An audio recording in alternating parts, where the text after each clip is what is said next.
I'm 30, and my mom has always believed success should be loud. The louder, the better. Growing up, our house looked more like a showroom than a home. Every corner had something meant to impress. The imported vase, the chandelier, the furniture no one was allowed to sit on. My mother, Denise, measured life by what people whispered about her at brunch. If she thought they envied her, she was happy. I never cared about that kind of thing. I work as a marketing manager, and I've always liked things simple, clean spaces, calm conversations, no need to prove anything. My dad, Robert, is more like me. He's quiet, patient, the kind of man who fixes a problem instead of talking about it. But my mom, she could turn a dinner into a competition about who raised the most successful child.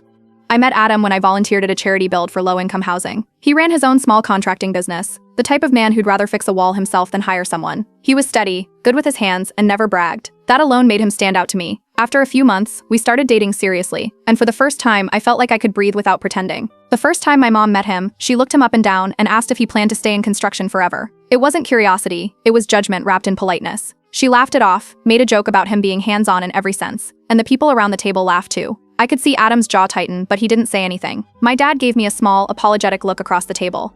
That became the pattern. Mom poked, Adam stayed calm, Dad diffused. 2 years passed. Adam's business grew. He started taking on renovation projects, even buying older properties to restore and resell. I got promoted at work. We were stable, happy, and planning for the future. When Adam proposed during a weekend hike, I said yes without hesitation. When I told my parents, my mom smiled too widely and said, "He's nice, but are you sure you want to limit yourself so early?" My dad congratulated us quietly. My mom immediately began talking about the engagement party she wanted to host. She booked an expensive venue and told everyone how proud she was. I overheard her whisper to a friend that I was marrying a man with potential, not results. That night, I realized her approval was something I'd been paying for since childhood, and I was finally done making the payments.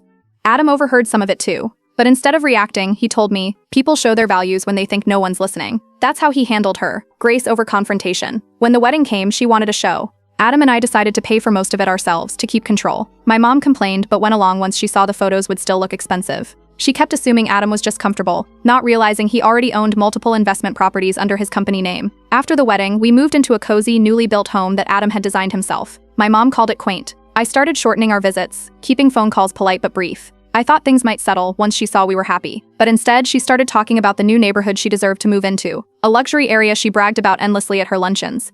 She didn't know Adam already owned a house there, a fully renovated one, the same neighborhood she dreamed of joining to prove she hadn't fallen behind. And that was the first hint that life was about to flip the script on her idea of marrying down. After the wedding, my mom's new obsession became getting into the neighborhood she'd been bragging about for months. She talked about it every time I saw her. Tree-lined streets, perfect lawns, luxury cars. She said people like her belonged there. My dad stayed quiet, which was never a good sign. When I dropped by one weekend, he pulled me aside in the kitchen and told me the truth. They were deep in credit card debt, barely keeping up with their mortgage. Every dinner party, every designer piece, every showy